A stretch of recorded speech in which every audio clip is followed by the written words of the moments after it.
Buenos días, yo soy el profesor Moisés Sotobajo y este es el curso de Introducción al Cálculo Numérico de Ecuaciones Diferenciales Ordinarias. Bueno, vamos a empezar. Comparto pantalla. Ok, ¿pueden verme y oírme bien?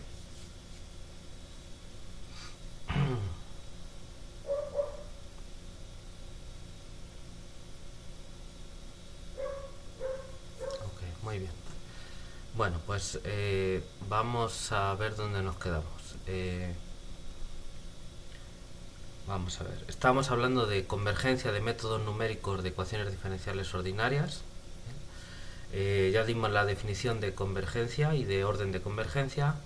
Estamos viendo el caso del método más sencillo, que es el método de Euler explícito. ¿Bien? Entonces, ya analizamos la convergencia y vimos que el método era convergente de acuerdo a la definición que dimos, y estábamos con el orden de convergencia. Y entonces ya vimos que el método Euler explícito tenía al menos orden de convergencia 1. Y de lo que se trataba ahora, lo que estábamos haciendo era ver que no puede tener orden de convergencia 2. ¿Bien? Para ello vamos a ver un contraejemplo que haga que no se pueda cumplir la definición de orden de convergencia para p igual a 2 y por lo tanto pues ya tiene que ser 1. Bien, entonces en eso es en lo que estábamos. Vamos a ver, a ubicarnos aquí. Bueno, de hecho aquí vamos a poner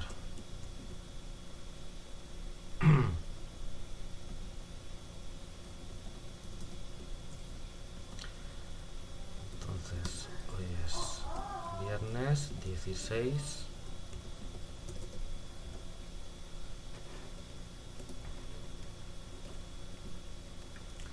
Bueno, entonces todo esto eran los cálculos para ver que el método Euler explícito tenía orden de convergencia al menos 1. Todo esto de aquí es la demostración de que tiene orden de convergencia al menos 1. Y entonces íbamos a buscar un contraejemplo para ver que no tiene orden 2. Y entonces, en vista de la expresión que teníamos para el error de aproximación, buscábamos un problema de valores iniciales tal que la segunda derivada de la solución no fuese trivial y por lo tanto hiciera que este término no se cancelara y de manera efectiva, entonces apareciera aquí. Esto es hay que tomarlo con cuidado, bien, porque eso es una cota superior, pero eso no quiere decir que el error de aproximación puede ser más pequeño. Entonces pero lo que estamos diciendo es nos da una pista de por dónde ir, ¿bien? Y entonces si buscamos un un problema tal que la x segunda no se anule, pues lo que seguramente vaya a ocurrir es que entonces este término no va a estar aquí y ese término va a formar parte de la expresión, va a influir en el error de aproximación. Bien, y entonces va a hacer que ese error de aproximación asintóticamente tenga la forma de una función por h más un resto de orden mayor. Entonces si esa función no se anula, que la que acompaña al término de h, pues entonces no puede, ese error de aproximación no puede decaer con orden 2.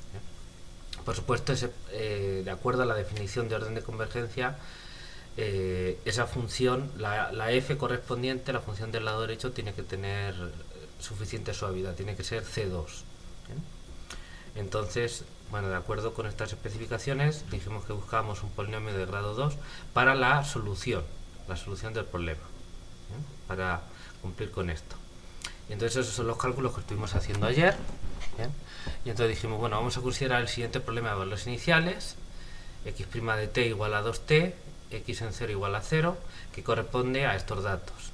Estábamos mirando en 0, 1 y por lo tanto a es 0, b igual a 1, con eso nos basta. D es igual a 1, es un problema unidimensional porque para qué nos vamos a complicar si con este ya nos va a servir.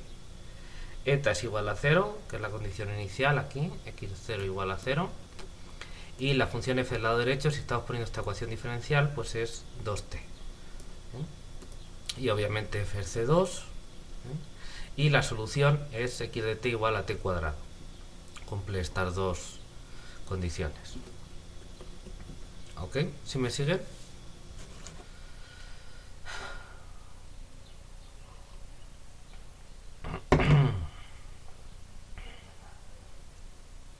Bien.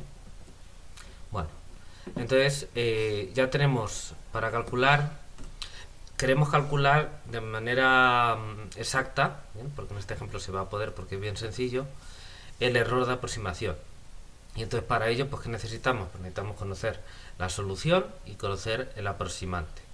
¿Bien? Son los dos ingredientes fundamentales para el error de aproximación. Entonces la solución ya la tenemos, es x de t igual a t cuadrado. Entonces pues nada más es muestrear la malla que pongamos y ya está. Se muestrea, se evalúa en los nodos y punto. Y lo que hay que hacer es calcular el aproximante de acuerdo al método de Euler explícito. ¿Bien? Y eso pues normalmente uno lo hace, tiene la formulita con las recurrencias, uno lo hace con la computadora, pero en estos casos tan sencillos uno puede obtener una expresión analítica del aproximante. No necesita computadora, lo puede calcular.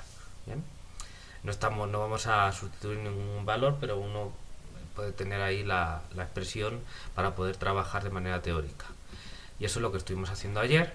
Entonces calculamos el aproximante por el método Euler explícito. Entonces, dado un n entero positivo, pues el paso es 1 sobre n, también es positivo. ¿Bien? La malla, entonces, en 0, 1 está formada por los nodos THN, que son iguales a NH, es decir, a n sobre n mayúscula, donde n se mueve desde 0 a n mayúscula. La recurrencia que define el método Euler explícito es esta de aquí, ya con esta notación de los UHN, estoy añadiendo el H para que quede claro. Y aquí están los nodos THN.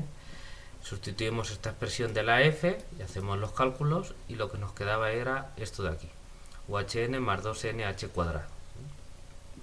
Vimos los primeros valores calculamos los primeros valores de los UHN para darnos una idea de qué estaba pasando, y nos dimos cuenta de que en general la solución de la recurrencia tiene esta expresión de aquí.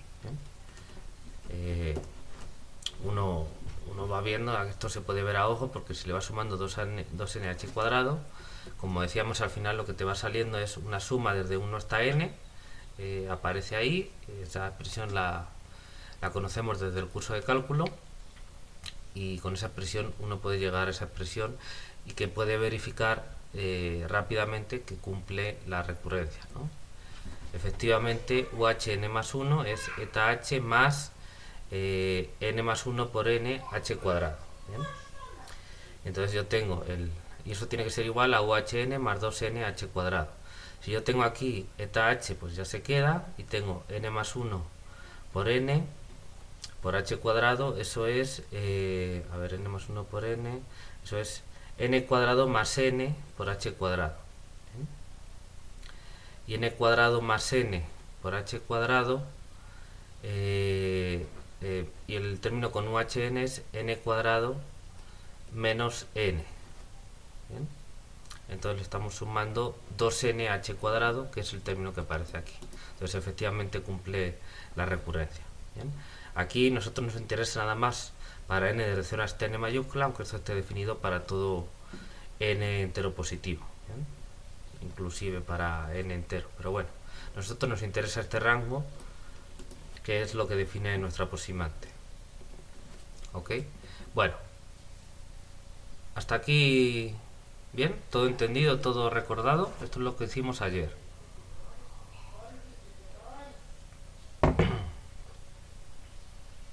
¿Vale? Angélica, bien.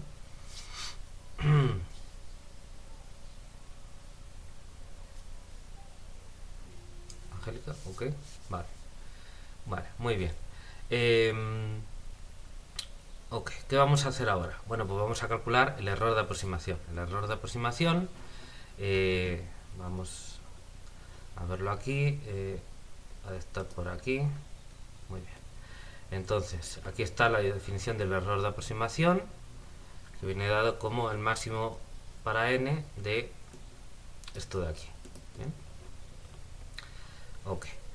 Y lo que ocurre es que hay que ver también la definición de convergencia, ¿bien? De orden de convergencia. Entonces la definición que estábamos usando, ¿bien? Al final de todas las versiones que dimos, era esta, la definición 25, ¿bien? Donde aparecen estas expresiones para estos rangos. Aquí, en el método Euler explícito, K mayúscula es igual a 1 porque es un método de un paso. Bueno, entonces vamos a obtener la expresión de estas normas de aquí, ¿de acuerdo? Que son norma de UHN menos X en el nodo THN. ¿Qué norma puedes coger? Bueno, pues uno puede escoger la que quiera, pero como el problema tiene dimensión 1, D es igual a 1, pues es una norma en R. ¿Bien? Y una norma en R, bueno, pues eso, uno puede poner la que quiera, pero la que sale de manera obvia es el valor absoluto, ¿bien? Viene dada por el valor absoluto del número. Entonces esa es la que vamos a ocupar aquí. Entonces, continuamos. Aquí. Vamos a ver, entonces, como D es igual a 1, hay que, bueno, antes de nada, calculamos la expresión del error de aproximación. Vale, entonces, como D es igual a 1, hay que escoger una norma en R1, es decir, R.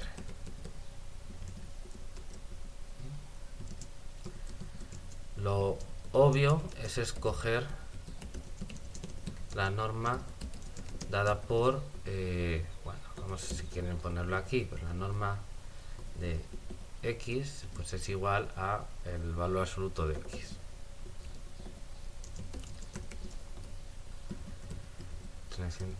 Creo que eso lo puedo poner así. Aunque podría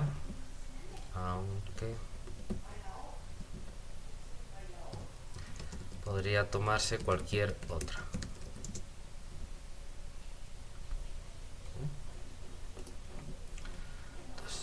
Entonces, vamos a tomar en R pues el valor absoluto, pero como digo, cualquier otra sirve. Esto lo voy a bajar aquí para que no me estorbe. Bien. ¿Ok? ¿Me siguen todos?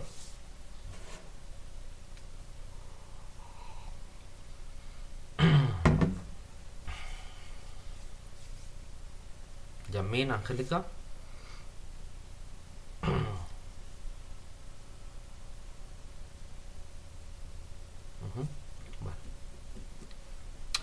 Vale, entonces, ahora, dado n cumpliendo está entre 0 y n mayúscula, eso obviamente para cada n mayúscula ya hemos fijado la malla, se tiene, bueno, pues hay que calcular la norma de la solución en el nodo THN menos el elemento del aproximante UHN. Esto lo quiero poner como ecuación. ¿Vale? Esto de aquí lo que queremos calcular, que es lo que aparece aquí. O sea, calcular para cada n y luego pues hay que tomar máximos en distintos rangos de n. Si quieres en todo el rango, pues tienes el error de aproximación, y si tienes más pequeño, pues es para aplicarlo como vamos a hacer para el orden de convergencia. Bueno, entonces, esto es igual, como ya hemos dicho, al valor absoluto de esto de aquí. ¿Bien? Y de hecho, bueno, vamos a ver quién es X en THN. Bueno, pues THN es n por h o n sobre n mayúscula, ¿no? Esto lo estamos haciendo depender de h, entonces vamos a poner n por h, ¿bien? Si les parece, n por h. Y x de t es la función t cuadrado, así que x en THN es n por h al cuadrado.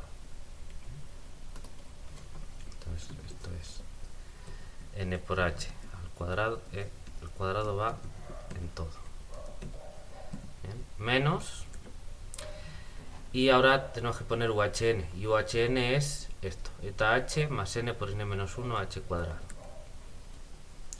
Menos, voy a poner aquí un paréntesis, eta sub h más n por n menos 1 por h al cuadrado.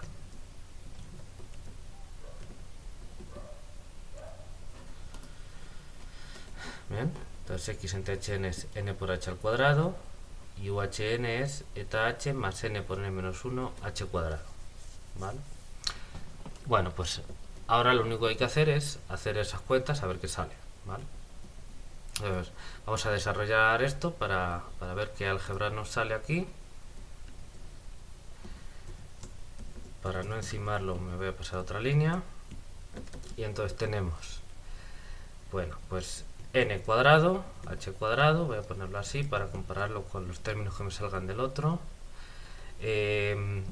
menos eta sub h, bien, este lo voy a poner al final, y aquí tengo n por n menos 1 h cuadrado. Entonces voy a partir esto para comparar, y entonces tengo n por n cuadrado por h cuadrado. Entonces es menos n cuadrado h cuadrado, y el otro es n por menos 1 por h cuadrado es menos n h cuadrado. Con este menos es más n h cuadrado, más n h al cuadrado.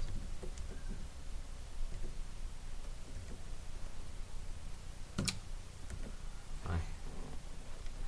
Entonces n cuadrado h cuadrado menos eta h que está aquí, menos n cuadrado h cuadrado, y menos nh cuadrado es más nh al cuadrado. ¿Bien? Entonces este primer término se cancela con este de aquí y lo que nos queda es la parte del final.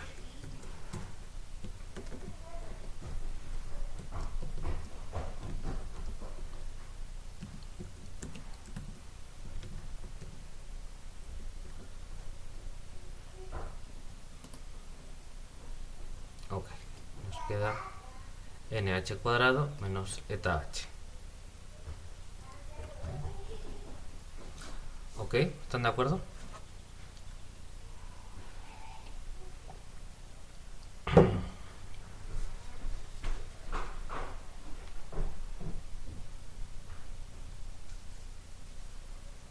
¿Sí se ve? ¿Yasmín? ¿Carol? Angélica creo que se nos fue. Probablemente tenga problema con internet. ¿Sí se ve, Yasmín? ¿Los cálculos?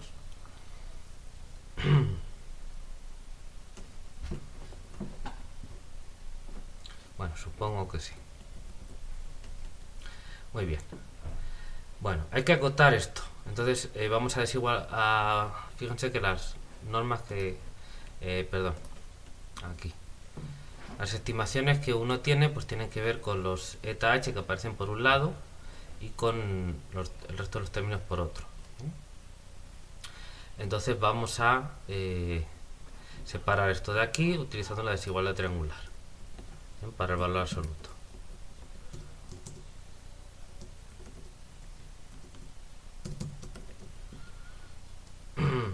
Y entonces lo que tengo entonces es nh cuadrado más valor absoluto de eta sub h.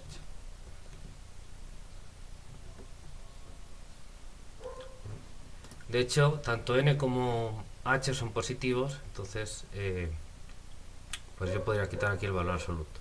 El eta h pues no sé quién sea. Tiene que ser un punto en general pues alrededor del valor eta, que es 0, pero puede ser cualquiera. Entonces ahí sí tengo que poner el valor absoluto. Pero bueno, lo dejo así. ¿Bien? Bueno, entonces uno puede pensar, bueno, pues vamos mal porque aquí tengo un h cuadrado, ¿no? ¿Sí lo ven? Bueno, yo lo que querría es que tener que eso sea como... lo diré. como del orden de h, no de h cuadrado, ¿no? Entonces ahí parece que puede haber problemas. Bueno, no se preocupen, ahora lo vamos a arreglar. Entonces vamos a ver ¿qué tiene que ocurrir para que no se tenga pues la definición de convergencia con p igual a 2, ¿no? Para h cuadrado? Entonces diríamos, bueno, tenemos que buscar una f que esté en C2, ¿bien? Y que no cumpla lo siguiente, que si los zh se agarran como una o de h cuadrado, ¿bien? Esto no entra en juego porque aquí hay k es igual a 1, pues aquí no hay nada. Entonces, que esto no sea una o de h cuadrado, es decir, que yo pueda escoger la eta h como o de h cuadrado y sin embargo este máximo, ¿bien?, no sea una o de h cuadrado. ¿De acuerdo? Vamos a escribirlo. Ahora terminamos eso, ¿bien? Vamos a... lo voy a poner antes de hacer el cálculo. O quizá... Vamos a ver, lo puedo dejar así y luego... Bueno, voy a escribir aquí. Para ver que no se cumple la condición correspondiente en la definición de orden de convergencia para p igual a 2, en este contraejemplo tenemos que ver que si se toma eta sub h igual a una o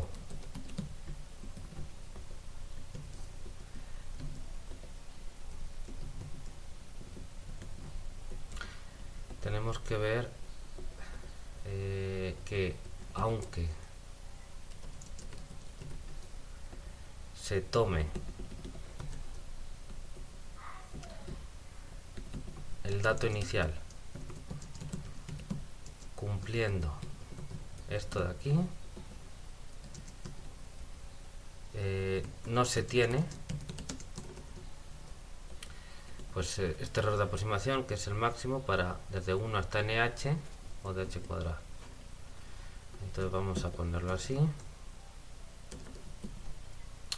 El máximo para n desde 1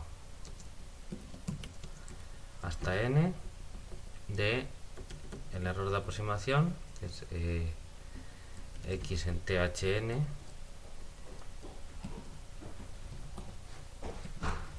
menos uhn.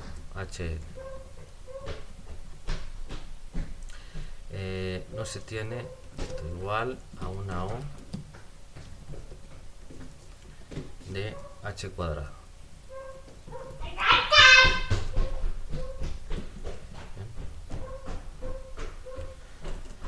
Pues tenemos que ver que aunque se tome eta h igual a o de h cuadrado, no se puede tener esto de aquí.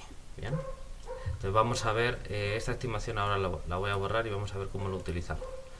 Bueno,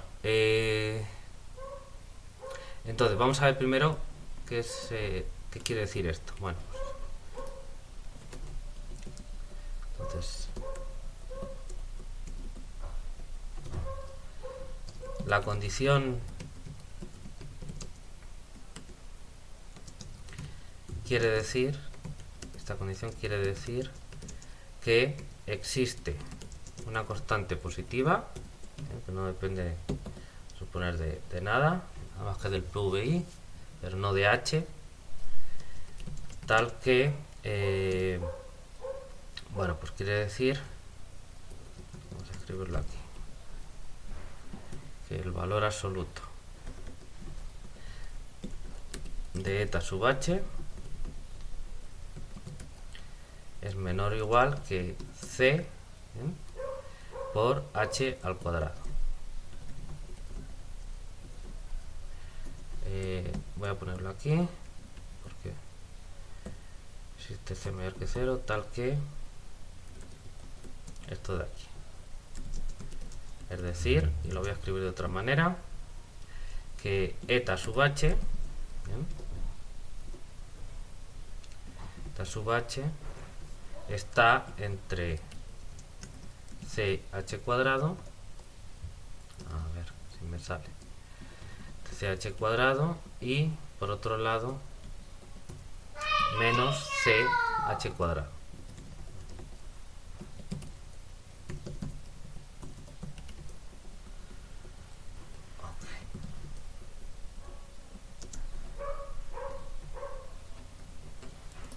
Entonces la condición eta sub h aquí igual a O de h cuadrado quiere decir que hay una constante positiva que no depende de h, tal que ocurre esto, es decir, quitando el valor absoluto esto de aquí. ¿Bien? Lo pongo de esta manera porque es posible que así nos sea útil para esta expresión que tenemos aquí. Dependiendo de cómo nos salga, ¿no? Bueno, vamos a ver. Entonces, creo que esta acotación de aquí no sé si nos vaya a ser útil. De momento la voy a borrar. Espero que no arrepentirme. Entonces tenemos esto de aquí, nh cuadrado menos zh. Muy bien. Luego el máximo de esta expresión entre 1 y n pues será esta expresión que yo tenga aquí. Bien, que dependiendo de quién sea eta h, pues el máximo me la dará para un n u otro. Bien. Obviamente este término de aquí se hace mucho más grande cuando n se va acercando a n mayúscula. Bien. Lo que pasa es que este término que está aquí pues puede estar molestando un poquito. Bien. ¿Sí se ve? Angélica, Yasmín, Carol, lo que estamos haciendo.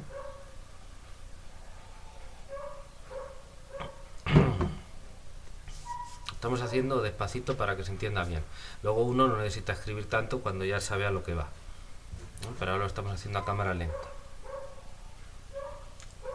Bueno, ya hemos explicado la relación, lo que significa la condición sobre eta h.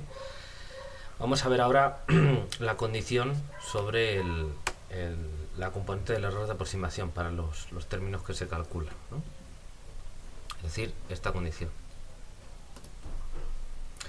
Entonces, ahora, la condición aquí. Vamos a escribirlo de esta manera.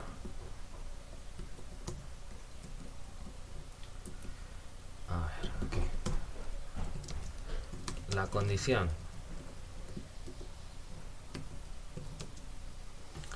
Entonces vamos a poner esto aquí, pero con un distinto.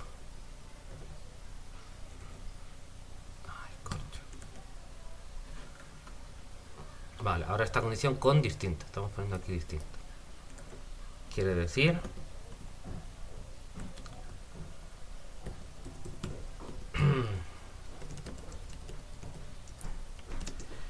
bueno, pues ¿qué quiere decir? Pues si fuese un igual, querría decir pues lo mismo que antes, que esto está es menos igual que una constante sobre h cuadrado. Y entonces, que no sea una O de h cuadrado quiere decir que no existe ninguna constante, que no existe ninguna constante. Vamos a poner, qué sé yo, d mayor que 0, porque la c ya la hemos ocupado, tal que vamos a copiar aquí el máximo, sea menor o igual que d por h al cuadrado. Es decir, que el cociente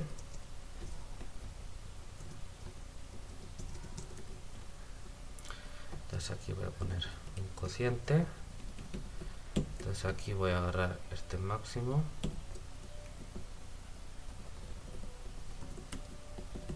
y aquí voy a poner h cuadrado. No está acotado cuando h tiende a 0, ¿bien? Obviamente por la derecha. ¿Bien? Que es lo mismo que cuando n tiende a infinito. ¿Bien? Fíjense, si no existe una constante tal que esto de aquí sea menor o igual que d por h cuadrado, el h cuadrado yo siempre lo puedo pasar dividiendo, h es positivo, entonces quiere decir que no existe una constante tal que este máximo dividido por h cuadrado sea menor o igual que esa constante. Es decir, que este cociente, ¿bien?, no está acotado cuando h tiende a 0 por la derecha. ¿Ok?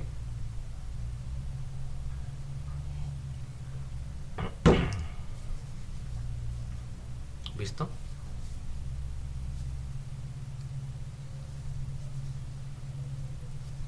Angélica, Yasmin, ¿sí? Va. Nuevamente, como puesto de esta manera, para la eta h podemos decir esto, ¿no? Equivalentemente se tiene,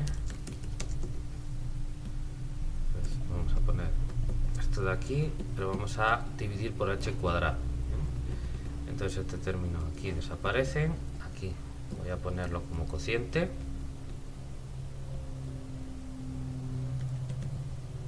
aquí pongo el h cuadrado y aquí lo divido por él, ¿no? Entonces este cociente eta sub h sobre h cuadrado sí está acotado entre menos c y c, ¿no? O en valor absoluto está acotado por c. Sin embargo este no va a permanecer acotado, ¿bien? Ok. Bueno, usando el cálculo anterior, de hecho esto lo podemos poner, a ver, como, bueno, así lo vamos a dejar. Entonces, usando este cálculo que hicimos aquí, pues vamos a ver qué expresión sale aquí, ¿bien? Entonces, usando el cálculo anterior, se tiene, entonces vamos a poner directamente este cociente, ¿no? Pero vamos a sustituir la expresión correspondiente, ¿no? A ver, pongo esto de aquí y aquí, bueno, borro esto de aquí y lo que tengo que poner es ese valor absoluto que está por aquí, a ver, aquí. Bien. Entonces eso va aquí, vamos a ver cómo queda. Corcho. Vale, entonces simplemente esta expresión que ya habíamos calculado aquí arriba, todo esto son igualdades, es esto de aquí. Entonces yo pongo eso de ahí, ¿bien? Bueno, como el h cuadrado es un escalar, pues, y esto es un máximo de estos números, pues yo puedo pasarlo aquí sin problema. De hecho, como es positivo, pues incluso el máximo se dará en el mismo n, pero en cualquier caso el máximo va a ser el mismo. Entonces voy a introducir este h cuadrado aquí y entonces lo que va a pasar es que este h cuadrado entra dentro del valor absoluto, como es positivo, pues igual, no tengo que cambiar nada, y entonces, claro, dividiendo, entonces se va a cancelar con este h cuadrado y aquí me va a quedar eta h sobre h cuadrado. Entonces esto es igual, bueno, pues nada más voy a copiar el dividendo y voy a hacer esa operación que acabo de decir. Entonces este h cuadrado lo quito de aquí y aquí voy a poner este cociente.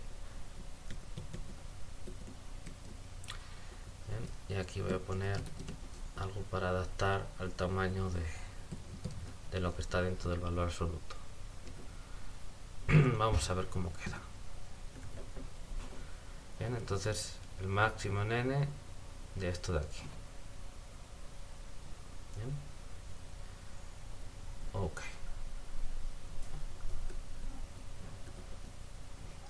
¿Sí se ve?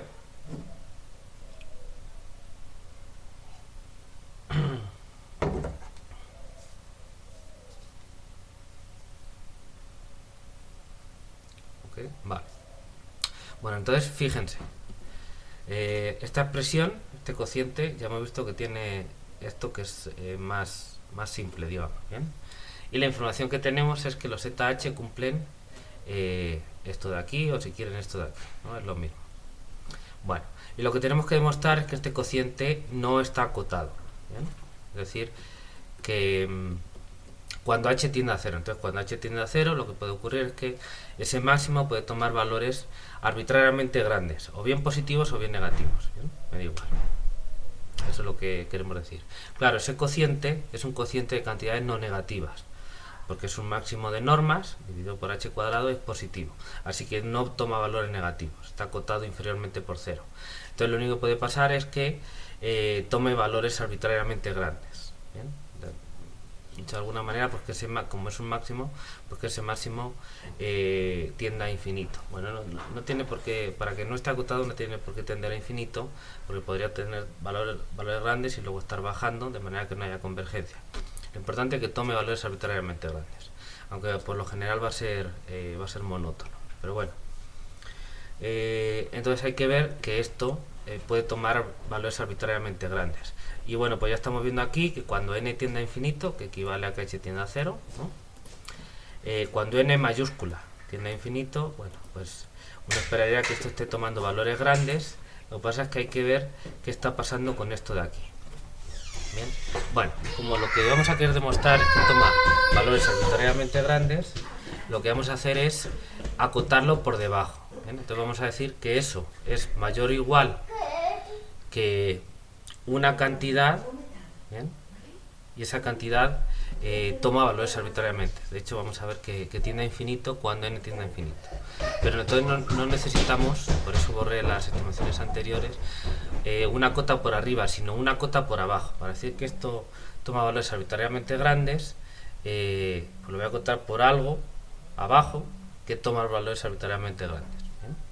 ¿Y por qué? Bueno, pues porque directamente eso no lo puedo decir, porque esa diferencia entre el n y el eta h sobre h cuadrado, pues directamente no puedo decir que tan grande sea, pero tengo que separar, digamos, el término de n con el término de eta h. Pero bueno, es claro que obviamente este n puede tomar valores arbitrariamente grandes. De hecho, el más grande aquí va a ser cuando sea n igual a n mayúscula, y sin embargo esto de aquí pues no depende de n y está fijo. Y lo que voy a utilizar es que lo tengo controlado de esta manera. Bueno, entonces vamos a ver, quizá con el máximo, bueno, así lo tenemos.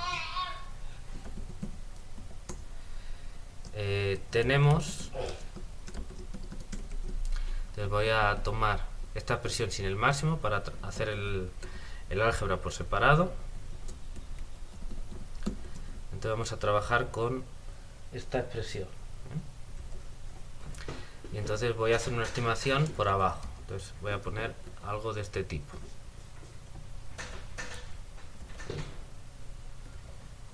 Ay Dios, pinche. Vale, aquí, algo de este tipo. Bueno, ¿cómo podemos estimar esto de aquí por abajo? ¿Qué ideas se les ocurre? ¿Qué tipo de técnica o de truco, como quieran, podemos utilizar para estimar eso por abajo? Pues fíjense que ahí la desigualdad triangular directamente no nos sirve, porque nos da una cota pero por arriba, ¿no? Y no querría por abajo.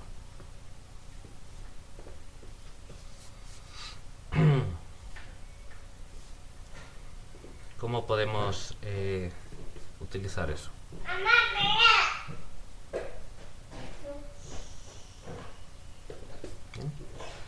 Bueno, podemos utilizar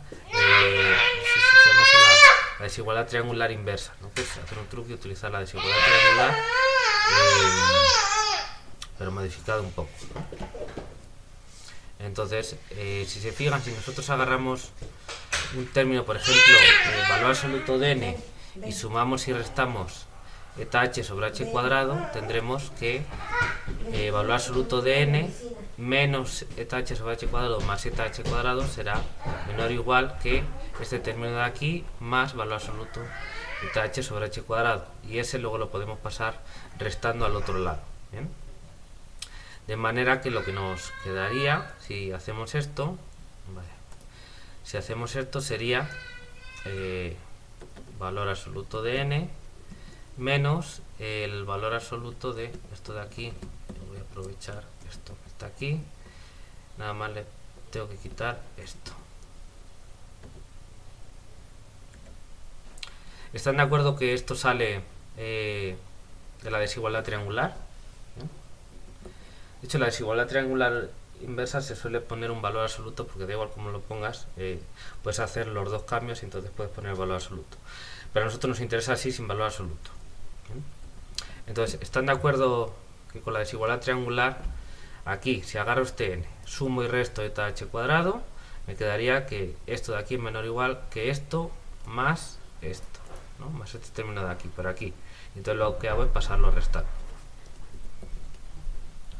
¿Están de acuerdo? Estos son rudimentos de cálculo. No tiene más. Bueno, el n es no negativo, el eta h, bueno, el h cuadrado es no negativo, entonces yo tengo eso de ahí. Bueno, en cualquier caso no me preocupa. Entonces voy a quitar aquí estos valores absolutos, y esto, si quieren, puedo ponerlo inclusive lo puedo dejar así, no me molesta. Vale, y entonces pues ahora puedo trabajar con el máximo de esto de aquí. ¿Bien? Y ahora sí, bueno, antes de eso, yo tengo aquí el valor absoluto de eta h sobre h cuadrado. ¿Bien? Obviamente este número está entre menos c y c, así que su valor absoluto también está entre menos c y c. ¿Están de acuerdo con eso? Si eta h sobre h cuadrado está entre menos c y c, pues su valor absoluto también. ¿Ok?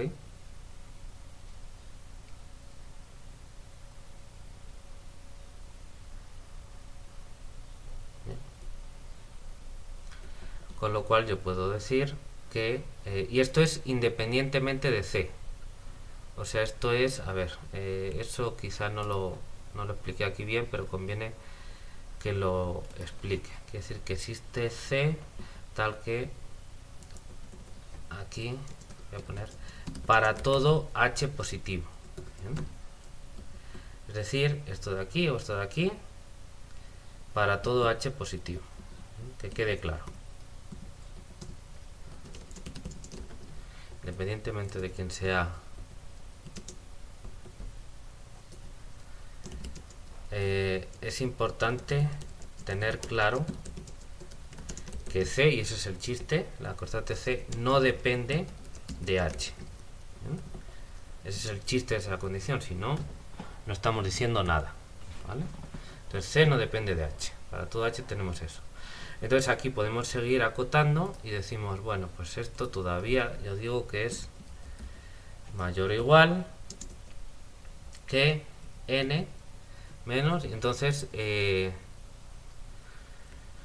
vamos a ver, yo quiero esto de aquí, y entonces menos h, el valor absoluto de eta h sobre h cuadrado está entre menos c y c, menos valor absoluto de h cuadrado, de eta h sobre h cuadrado también está entre menos c y c, así que es mayor o igual que menos c. Entonces yo aquí puedo poner menos c.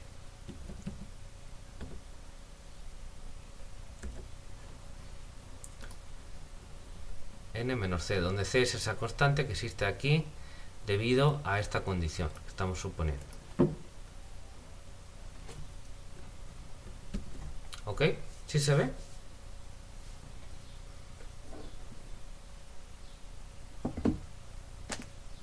¿Están de acuerdo?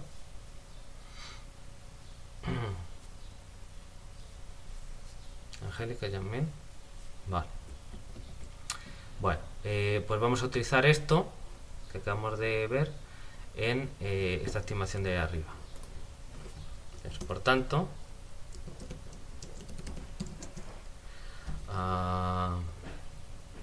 aquí.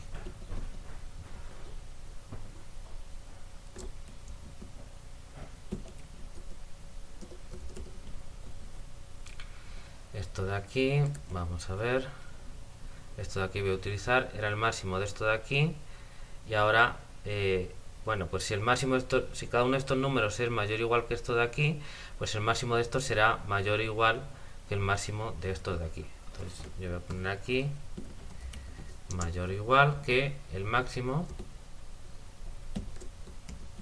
en ese rango de n menor c.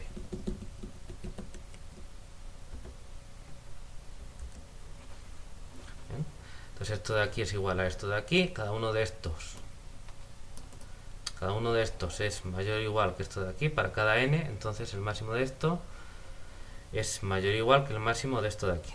Déjenme poner un paréntesis porque no... Bien, pero esto claro que se puede calcular y es exactamente n menor c. Porque el máximo de este número n menor c, bien, pues es cuando este sea más grande, y obviamente eso ocurre cuando n es igual a n mayúscula. Entonces tengo n menor c. ¿Sí se ve?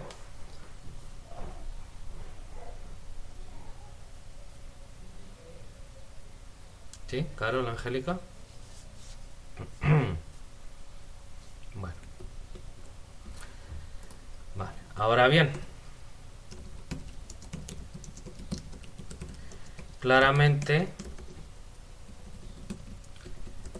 n menor c, bien,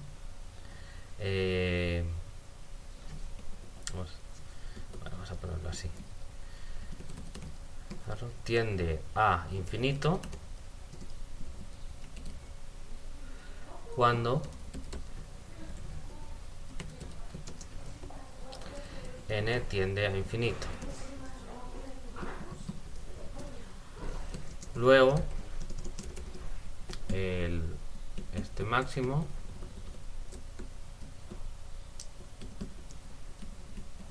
y todo lo demás es igual, así que voy a copiarlo. Está demasiado largo, voy a poner así.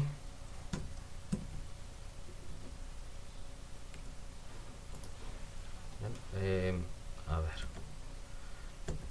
no compiló. Vale, entonces tenemos que este máximo mayor o igual que n mayúscula menor c. Entonces, ¿qué pasa cuando n tiende a infinito? Pues obviamente n menor c, c está fijo, no se mueve, no, porque no depende de h ni de n, ¿no? Entonces n menor c tiende a infinito cuando n tiende a infinito, obviamente. Entonces esto, que es todavía más grande, pues también tiene que tender a infinito cuando n tiende a infinito. ¿Visto?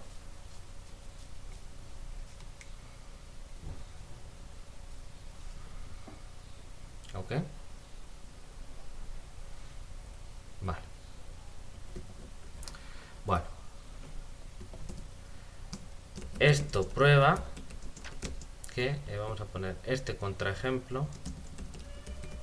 Contraejemplo prueba que, a ver, vamos a ver. En este contraejemplo se tiene, vamos a ponerlo con cuidado, se tiene que el método de Euler no tiene orden de convergencia 2, ¿bien? 2. Y obviamente tampoco es superior, ¿no? Pues si ya no tiene 2, menos va a tener 3, 4, etcétera. Por lo tanto, en general quiere decir que para cualquier método con la suavidad suficiente, es decir, que f sea C2, en general el método de Euler, esto de contraejemplo lo voy a utilizar aquí,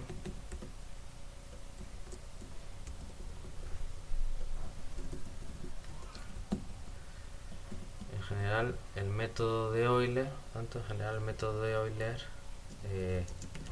no puede tener orden de convergencia 2, ya que hay un contraejemplo. Aquí lo utilizo. Como vimos que el método de Euler, obviamente explícito, ponerlo aquí para que quede claro.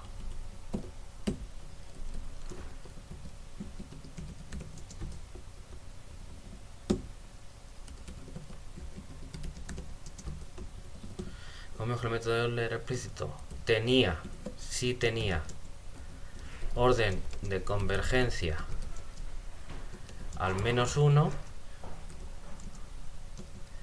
en resumen obtenemos que el método de Euler explícito tiene, vamos a poner aquí si quieren entre paréntesis, no hace falta, pero para que quede claro, exactamente orden de convergencia 1. ¿Bien? Tiene esa. Vamos a leerlo otra vez para que quede claro. En este ejemplo en concreto, es decir, para este problema de valores iniciales dado por estos datos que hemos visto, ¿bien? Entonces en este ejemplo se tiene que el método Euler explícito no tiene orden de convergencia 2 y por supuesto no superior. ¿Por qué? Bueno, pues hemos aplicado la definición y hemos visto que este cociente no se mantiene acotado, de hecho tiende a infinito cuando n tiende a infinito. ¿Bien? Así que eso nos dice que en ese problema de valores iniciales en concreto el método no tiene orden de convergencia 2. Sí tendrá orden de convergencia 1 porque sabemos que para todos los métodos con FC1 y esa F de hecho C2 es, bueno, C infinito, pero bueno, el método de Euler explícito en ese problema en todos tiene orden de convergencia 1, en todos con FC1. Pues en particular en ese también. Lo que hemos visto es que no tiene orden de convergencia 2 para ese método en concreto. ¿Bien? Entonces, en general, es decir, para cualquier método con FC2, pues el método Euler explícito no puede tener orden de convergencia 2, ¿bien? Porque hay un contraejemplo. Entonces, como tiene que ser para todos, y ya hemos visto que hay uno que no, pues ya está, no es para todos, ¿vale? Obviamente uno puede construir más ejemplos los que quiera, ¿no? Pero con uno basta. Entonces, aparte de eso, como vimos antes que el método Euler explícito tenía orden de convergencia al -1, eso lo hemos visto en días anteriores, pues en resumen lo que obtenemos es que si por lo menos es 1 y no puede ser 2, pues tiene que ser 1. Entonces el método Euler explícito tiene exactamente orden de convergencia 1. ¿Bien? ¿Sí se entiende? Lo estoy haciendo despacito para que quede claro. Luego no hace falta estar enredándolo tanto. ¿Bien? Pero es para que se entienda de pasito a pasito lo que estamos haciendo. ¿Están de acuerdo? ¿Están felices?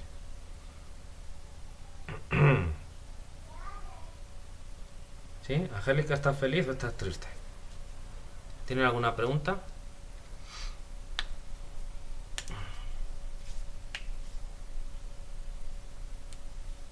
¿Todo bien, Angélica? Manifiéstate.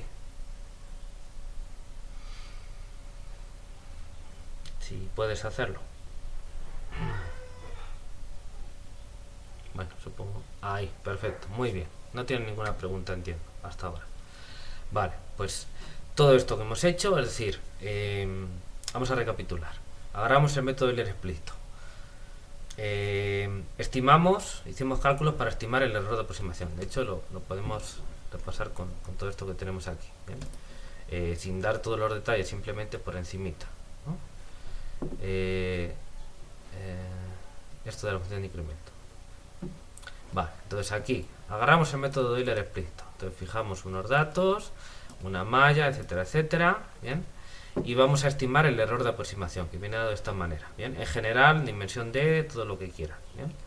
Y entonces, con los cálculos que vimos aquí en esta sección, como el método de Euler, entonces aquí pues hicimos estos cálculos, definimos estos R sub n, la recurrencia perturbada con los residuos, vimos que además los residuos, si x es C2, es decir, si f es C1, entonces x es C2 y entonces estas expresiones son válidas para ciertos puntos si sub n, que me da igual quiénes sean.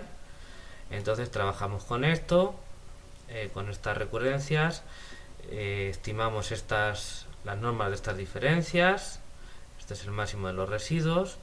Llegamos a que se cumplían unas ciertas desigualdades para estas normas de las recurrencias, ¿bien? Esto de aquí, 3.13, ¿bien?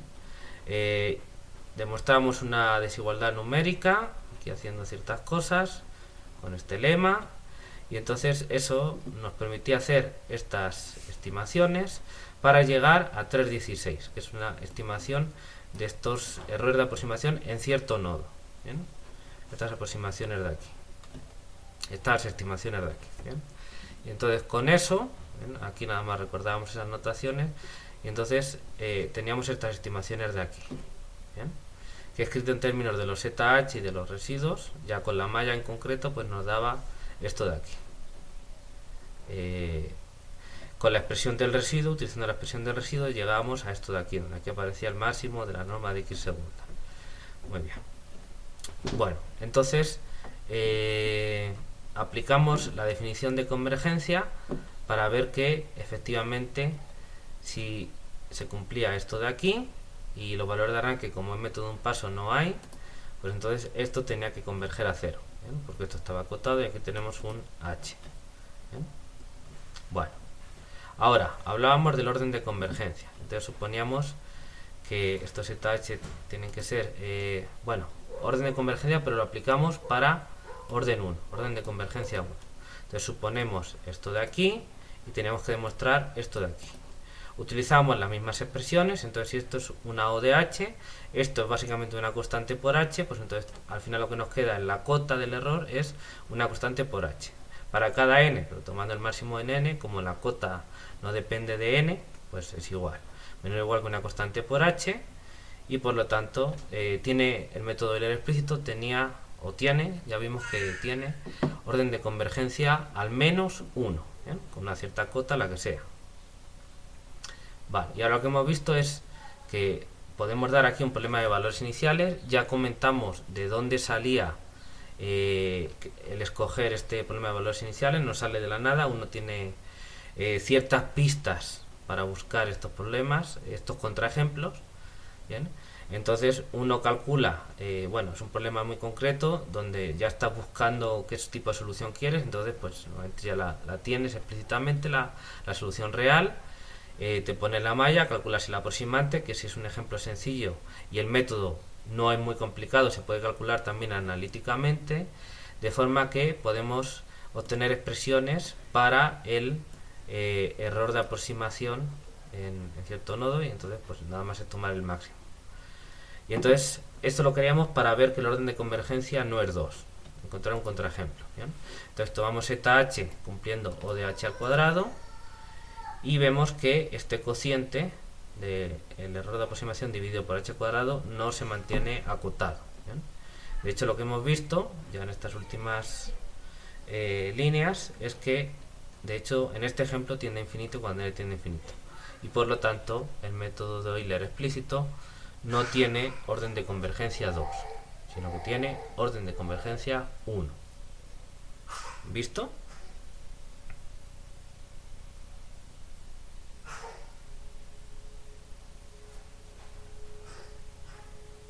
¿Ok?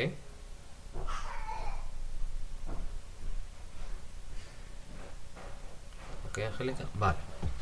Bueno, entonces ya está. Ya ha quedado demostrado rigurosamente que el método Euler explícito tiene orden de convergencia 1.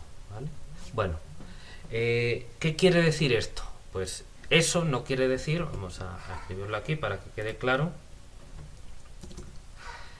esto no quiere decir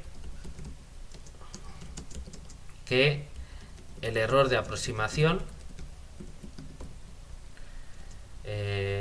para el método de Euler explícito sea 1 para cualquier PVI. Ni siquiera quiere decir, o sea, tampoco quiere decir que el orden, perdón, la acción para el método sea O, vamos a poner aquí bien,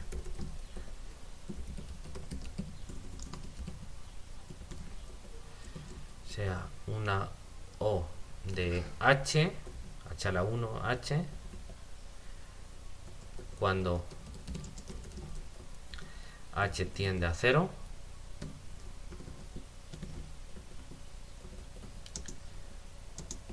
para cualquier PVI. Ni siquiera quiere decir que el orden de convergencia sea 1, que quiere decir eso mismo, para cualquier PVI con función del lado derecho C1, ¿no? F, porque uno podría decir, ah, no, bueno, la trampa es que la F tiene que ser C1. Pues sí, la F tiene que ser C1, pero no quiere decir eso. Lo que sí quiere decir, ¿vale? Lo que sí quiere decir es que el orden de convergencia del método de Euler explícito es al menos, y esto es importante, al menos 1, voy a poner aquí en negrita, resalte, es al menos 1 para cualquier PVI, ¿bien? Obviamente con función del lado derecho C1.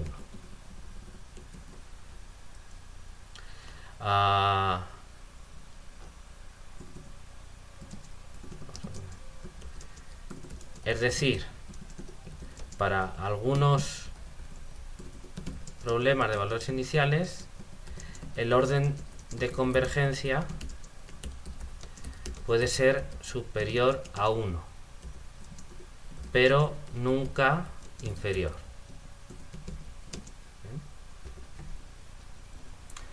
Bueno, nunca inferior, lo que quiero decir es que por lo menos te da un orden de convergencia 1, ¿bien? Por inferior sería 0, pero pues no lo hemos definido eso. Pero bueno, lo que quiere decir es que por lo menos la definición con 1 cumple, ¿bien? Eso es lo que quiere decir. Por si acaso, como va a quedar escrito, para... esto quiere decir... Porque 0... voy a ponerlo como una nota.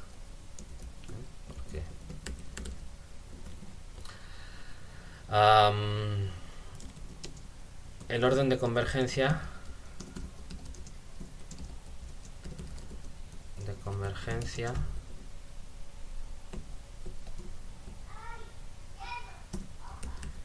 está definido como un entero positivo, o sea, un número natural P, por lo que obviamente no puede ser más pequeño que 1, porque es el más pequeño. Lo que se quiere decir aquí es que todos esos PVI, es decir, con FC1, cumplen la definición, las condiciones de la definición de orden de convergencia con P igual a 1. Eso es lo que queremos decir, es que al menos este está garantizado.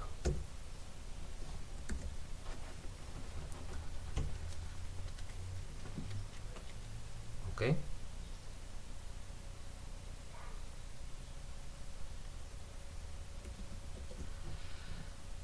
¿Listo? ¿Sí se ve?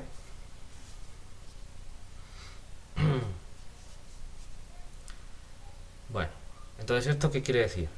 Pues que ya hemos visto que entonces para cualquier problema de valores iniciales con f C1, el orden de convergencia para ese método en concreto tiene que ser al menos 1. Podría ser más grande, pero como poco tiene que ser 1. Entonces, dos conclusiones. Pues para algunos problemas de valores iniciales con FC1, el orden de convergencia puede ser mayor, ¿bien? Y segunda conclusión, si yo tengo un problema de valores iniciales con una f que no sea C1, que sea una cosa un poco ya más patológica, es decir, pues que no sea derivable o que la derivada no sea continua, ahí sí puede ocurrir que el orden de convergencia no sea 1. ¿Bien? Pero entonces ya estás tratando con un problema que le pasa algo. Eso ya es patológico. ¿Vale? ¿Sí se ve?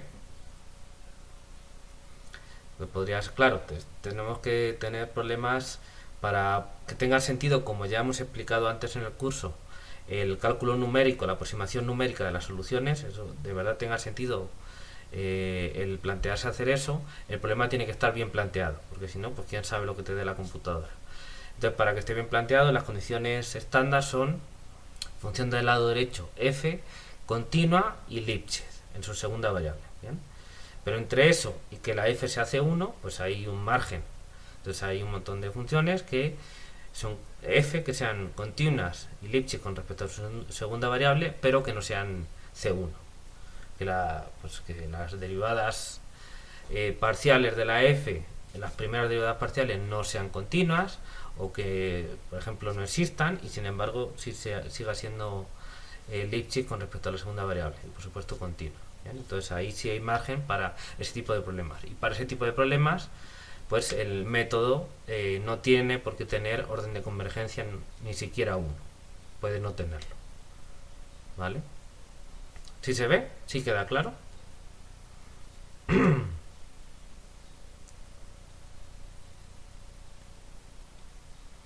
Bien. Bueno, vamos a dejar esto por escrito porque creo que es importante lo que estaba diciendo ahora. Entonces, de aquí se deducen dos conclusiones que conviene tener claro. Entonces vamos a ponerlo como un tema. Entonces, 1. Para un PVI con FC1,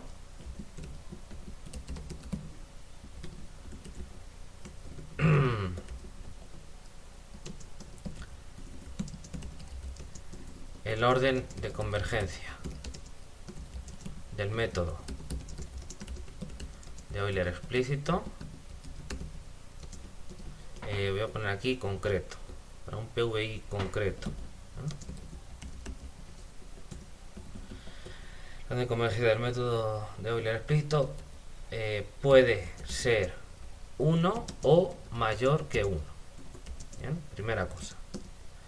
Y segunda cosa,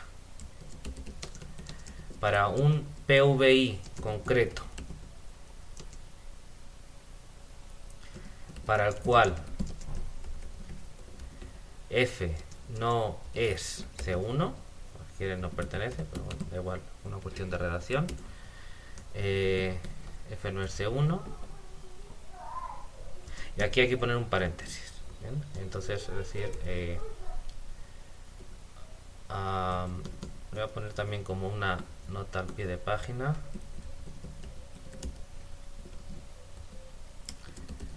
Para que el problema de aproximación numérica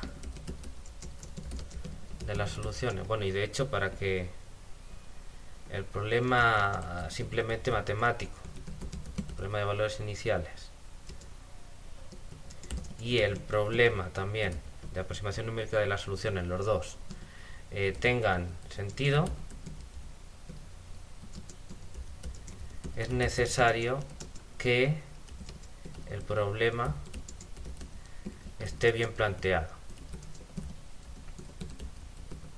como ya se ha dicho antes. Bien, lo hemos dicho antes en el curso. Entonces, para tener asegurado esto,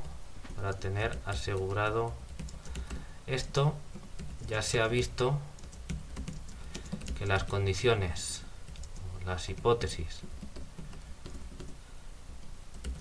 estándar son que f sea continua y Lipschitz con respecto a la segunda variable, y Lipschitz con respecto a la variable x, a la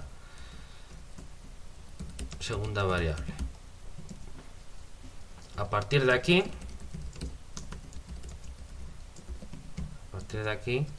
nos referimos en este punto a funciones f que no tengan derivadas, o sea, siendo continuas y Lipschitz con respecto a la segunda variable, bien, no tengan derivadas parciales f que para las que alguna de sus primeras, ¿no?, de orden 1, de sus primeras derivadas parciales no exista o no sea continua. Exista, pero no sea una función continua.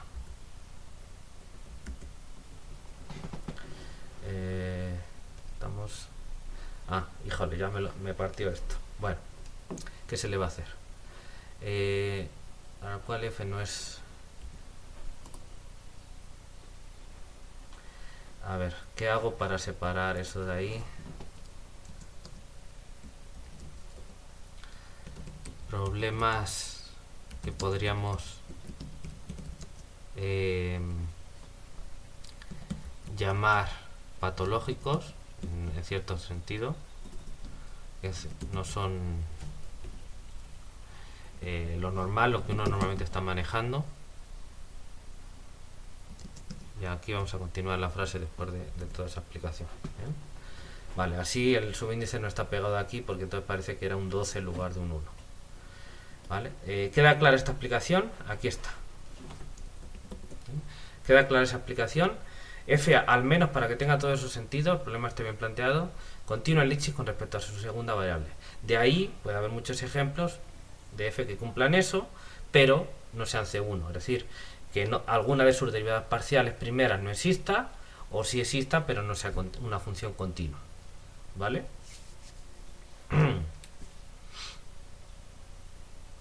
¿Ok? Bien. Para esos problemas, como la f no es C1, no aplica lo de orden de convergencia. Entonces, el orden de convergencia puede ser...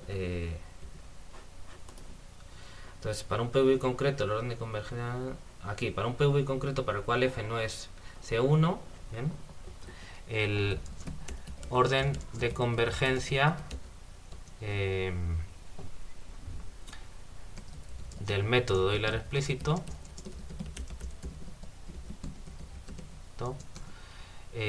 no tiene por qué ser 1. De hecho, no tiene por qué estar, ni siquiera por qué estar definido. De hecho, no tiene ni siquiera por qué estar definido. Ni siquiera por qué estar definido.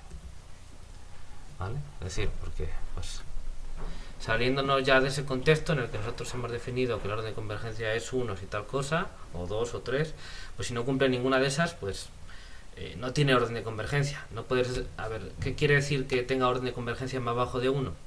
Pues nada, porque es una cuestión de definición, no lo hemos definido. Nosotros hemos definido que tenga orden de convergencia 1 o 2 o 3 o lo que sea. Entonces, si no cumple ninguna de esas, la formulación rigurosa es no tiene orden de convergencia 1. Entonces vamos a ponerlo para que quede claro. El orden de convergencia del método explícito no tiene por qué ser 1. De hecho, no tiene ni siquiera por qué estar definido. Bueno, yo creo que ahí está bien explicado. ¿Bien? Es decir, no tiene orden de convergencia para esos métodos en concreto. No tiene 1, pues a lo mejor podrías hacer ahí alguna definición adicional bajo ciertas condiciones que tenga un orden de convergencia, o sea, en el sentido de que el error de aproximación sea como una O mayúscula de H a la 1 medio, o qué sé yo, algo así. Es un grado de crecimiento pues por debajo de 1, pero que te está diciendo algo más, ¿no? pues si quieres hilar fino, pues puedes hacerlo, ¿bien? Pero bueno, no nos vamos a preocupar por eso. Lo importante, por lo que estoy diciendo todo esto, es para que se entienda, ¿bien? Es decir, el error de aproximación no decae a cero como una constante por h, ¿bien? Para esos problemas no tiene por qué ser así, ¿bien? Podría ser más grande, ¿ok? ¿Sí se ve? Fíjense que lo que estaba diciendo, cuando nosotros nos fijamos, por ejemplo, entre 0 y 1, esto hay que mirarlo en el entorno de 0, a la derecha. Si tú pintas h, pues te sale así una recta, y si tú pintas h cuadrado, te sale un trozo de la parábola esta, pero girada, entonces hace así, está bastante por encima. ¿Bien? Entonces, sí, el error puede ir a 0, pero puede ir mucho más lentamente que si fuera una O de h, ¿vale? De hecho, si vemos la definición de convergencia, lo que estamos diciendo es, a ver, aquí están las notas, más abajo, aquí. Entonces, la definición de convergencia, estamos diciendo que tenemos un PVI con las condiciones usuales, para que esté definido, es decir, f continua en Lipschitz con respecto a la segunda variable. Esto es para un método en concreto, pero para en general, ¿bien? Pues estamos pidiendo eso y ya está, ¿no? Entonces lo que estamos diciendo es que el método es convergente si para todo PVI razonable es convergente. Entonces, en este caso, si la f cumple lo mínimo que tiene que cumplir para que el problema esté bien definido, ¿bien? Esté bien planteado, perdón, el método sí es convergente, pero ya la velocidad de convergencia puede ser muy lenta si el problema es muy patológico, ¿vale? Entonces vamos a dejar claro esto de aquí. Aquí, por lo cual f no es C1, lo llamar patológico,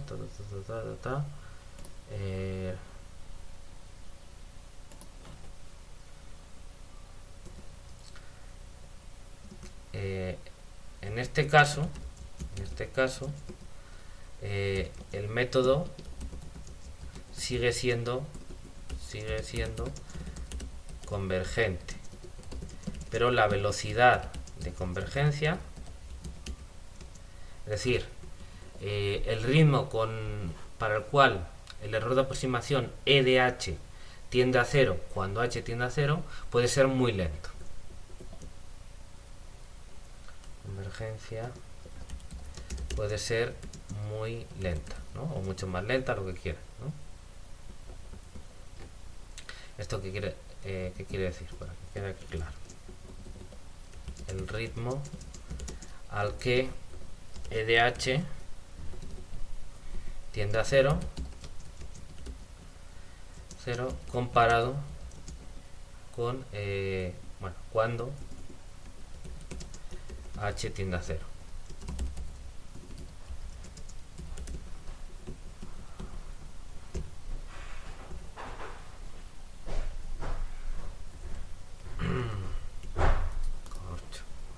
Bien, entonces todo esto de aquí, las dos conclusiones, esta y ya está, me lo paso al otro lado y aquí está la nota al pie de página. Vale. ¿Ok?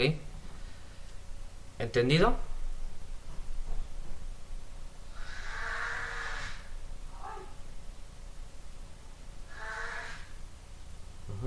Angélica, ¿ok? Vale. ¿Tienen alguna pregunta sobre esto? Le estoy dedicando mucha atención al método Euler explícito porque es el paradigma del resto de los métodos. Para el resto de los métodos, los cálculos serán más complicados, las expresiones serán así más complicadas, con más términos, lo que quieran, pero las ideas esencialmente son las mismas. Por eso estoy explicando este método de Euler explícito con tanto cuidado, porque la idea es que si entienden todo esto que estamos diciendo para el método de Euler explícito, lo entienden bien, entonces pues lo entienden exactamente igual, ¿bien? Mutatis mutandis, para el resto de los métodos, ¿bien? Ese es el chiste de estar haciendo esto con todo este grado de detalle, porque nos sirve para hablar de todas estas ideas con unos cálculos que tú puedes ver porque son más sencillos para el resto, que ya los cálculos pueden hacer que te pierdas un poco, pero las ideas son las mismas, ¿vale? Entonces, ¿tienen alguna pregunta?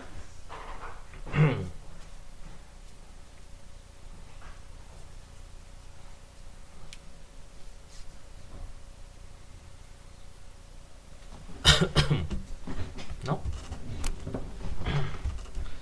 Bueno, vamos a ver algunos ejemplos de problemas de valores iniciales aplicándose el método de Euler explícito para visualizar esto en ejemplos en concretos, para ejemplificar, valga la redundancia, esto que estábamos diciendo ahora, en los últimos minutos. ¿Bien? Ya que nos quedan 10 minutos de clase, vamos a ocuparlos en eso. Entonces, vamos a poner aquí, veamos algunos ejemplos. Veamos algunos ejemplos. No sé si aquí, si yo pongo algo así, no sé si lo tengo aquí definido. No, se me queja. Bueno, no importa. Vamos a quitar esta cosa. A ver, lo pongo con negrita y pongo ejemplo.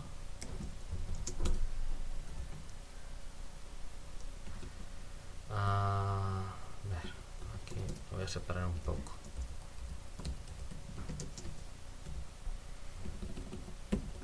Bueno,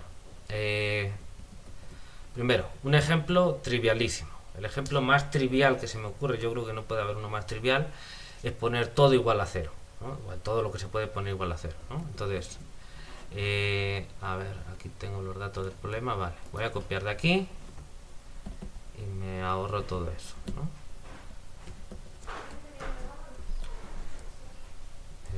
Y esto también.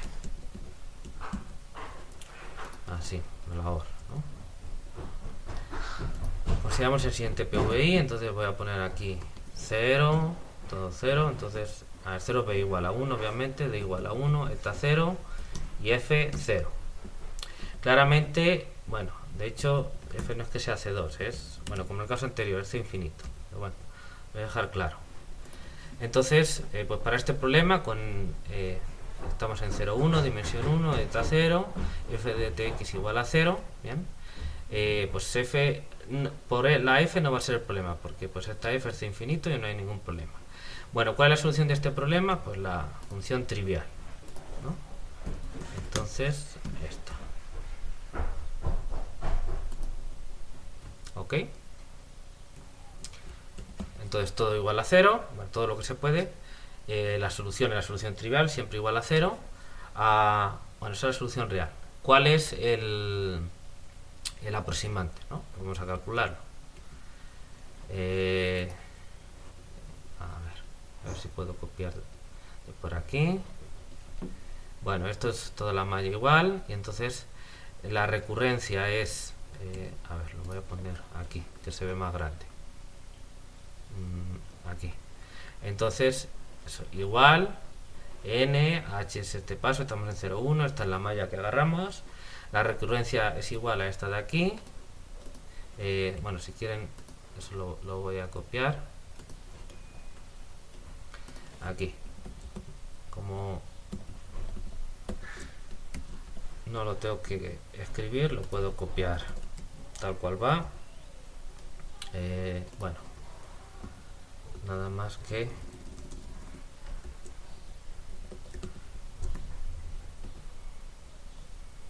vale.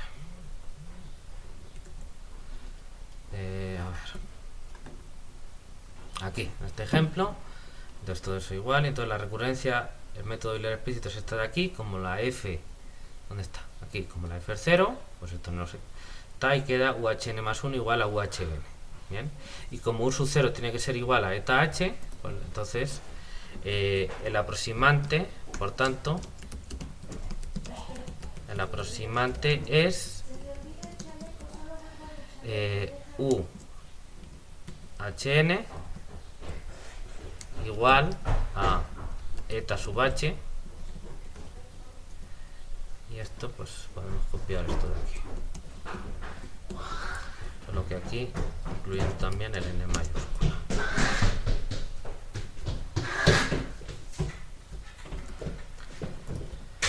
Bueno, pues este es el aproximante. Es constante porque UHN más 1 es igual a UHN. Entonces, pues todos valen igual al U sub 0, que es eta h, por definición. Entonces, pues es constante. Sí, claro, si el eta h se parece al eta, pues al 0, pues entonces tenemos un aproximante constante. De hecho, da igual tomar eta igual a 0 que tomar eta constante. Entonces vamos a poner, si quieren, aquí, para que nos sirva el ejemplo con un poco más de generalidad, vamos a poner aquí eta. Entonces vamos a poner aquí eta cualquier valor real. La solución real es constante. Entonces, lo que estoy diciendo es, estoy agarrando un eta cualquiera perteneciente a R. Entonces la solución real de sec de eta igual a eta es constante por la derivada del 0, entonces aquí tiene que ser constante. ¿Bien? Y entonces pues lo que me sale aquí es eta h. Y el error de aproximación, por tanto,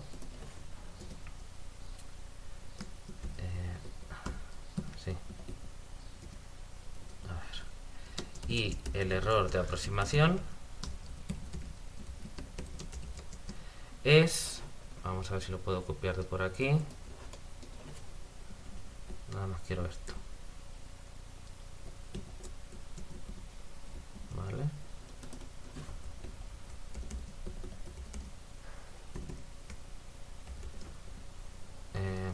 e de h es igual a este máximo, vamos a poner si quieren aquí es de 0, y cada uno de estos es, esto es valor absoluto, entonces la solución da igual el nodo que sea, es constante, así que es ese eta, y UHN es eta h. Y entonces esto, pues el máximo da igual porque no depende de n.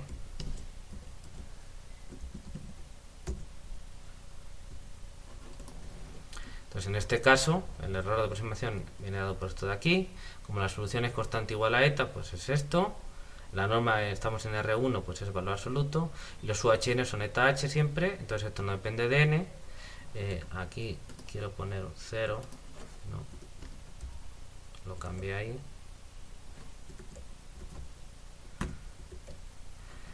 Y entonces, pues es eta menos eta h, exactamente igual a esto de aquí. Es decir, que para ese problema de valores iniciales, pues lo que te hayas equivocado al principio con el dato inicial es lo que te vas a equivocar.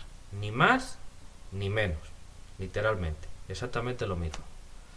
¿Sí se ve?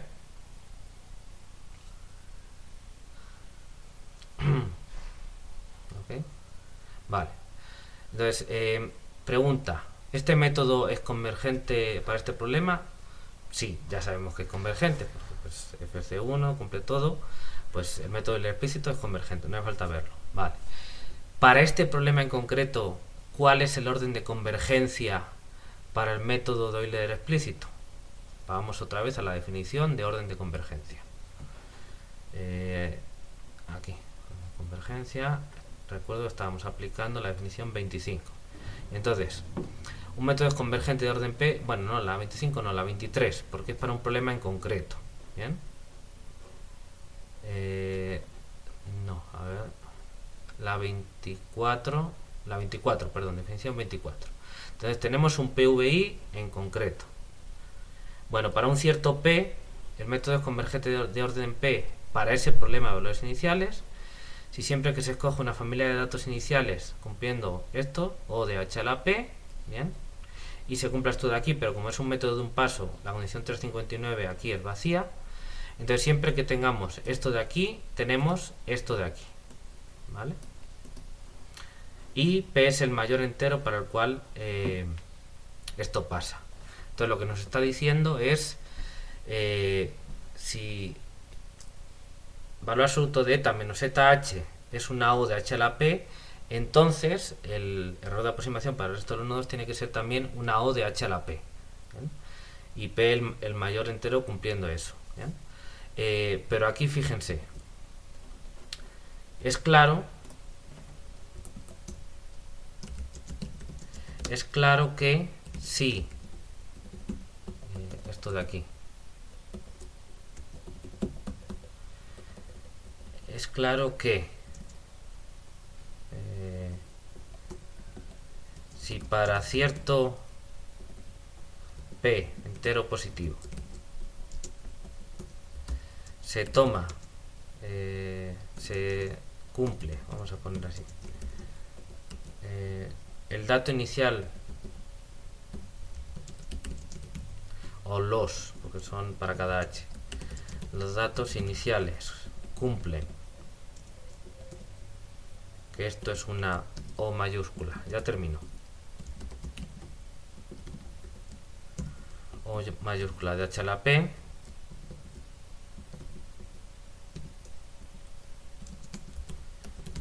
entonces claramente también se va a tener que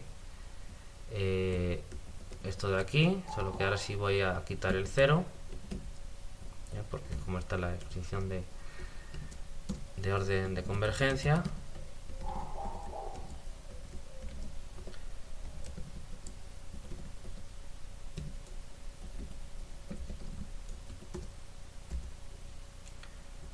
entonces en este ejemplo en concreto, puesto que se tiene esta línea de aquí, que el error de aproximación, o si quieren da igual el rango que pongan, es igual a esto de aquí, pues si para cierto p se cumple esto, entonces también se cumple esto, claro, porque son lo mismo, así que si esto lo es, pues esto que es igual a eso, pues también lo es. ¿Listo?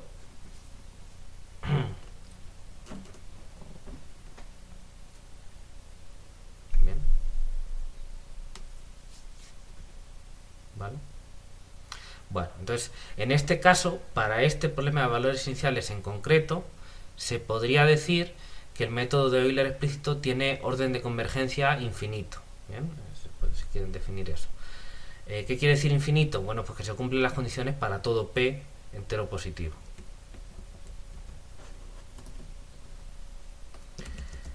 Es decir, se cumplen para este PVI en concreto, se cumplen las condiciones de la definición a la definición 24 para todo P natural.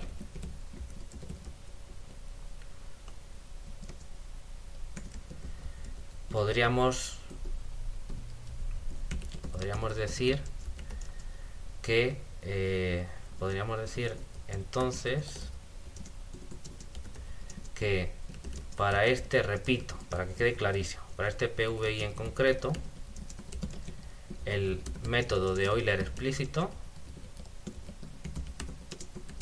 tiene orden de convergencia infinito, ¿no? O si quieren, si les gustan mucho así los símbolos, pueden decir el método de convergencia del método Euler explícito para este problema de valores iniciales es P igual a infinito. Si quieren, como quieran, da igual.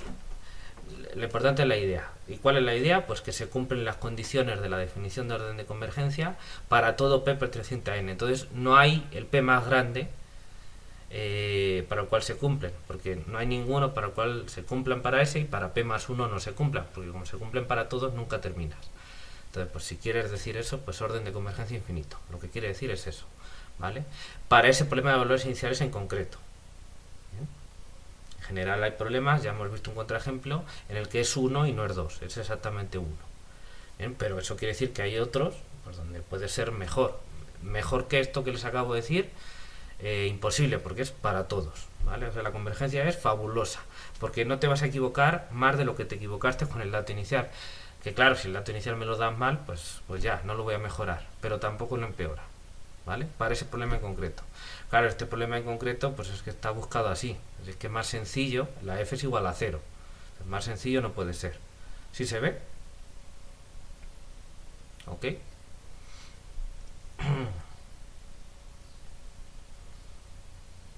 Chicas. Bien. Entonces sirva esto como ejemplo Ok, ya al final te vi. Sirva esto como ejemplo de lo que estábamos diciendo en este punto, ¿no? En el primero de los puntos.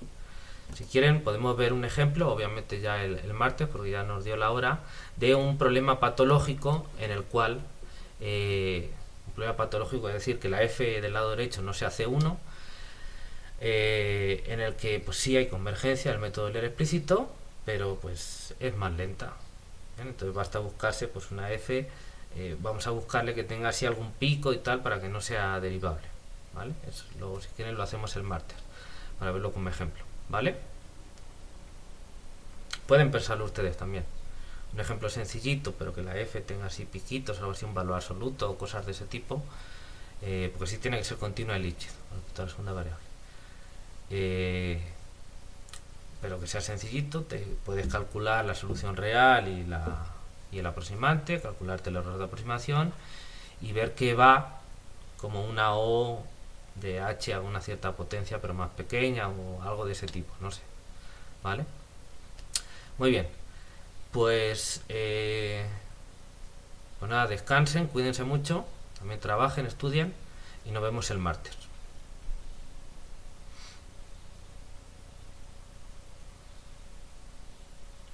Ok, hasta luego.